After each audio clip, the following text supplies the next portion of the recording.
Practice test 13, urban heat islands. Today, I want to explain the concept of urban heat islands, which are areas in cities that are significantly warmer than surrounding rural areas. This effect happens because human activities and urban design trap heat.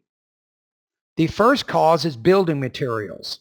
Concrete, asphalt, and brick absorb heat during the day and release it slowly at night.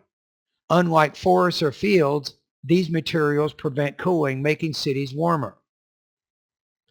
The second case is human activity. Cars, factories, and air conditioners release heat and pollutants, further raising temperatures.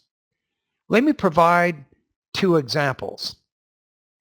In Tokyo, Japan, scientists measured temperatures in the city that were often several degrees higher than in nearby countryside areas. The dense concentration of buildings and vehicles trap heat. In Phoenix, Arizona, the combination of desert climate and rapid urban growth has produced extreme heat waves, worsened by the urban heat island effect.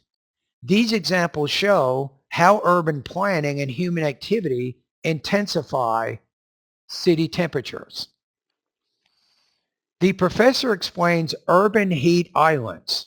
Using the examples from the lecture, explain the concept and how the professor illustrates it.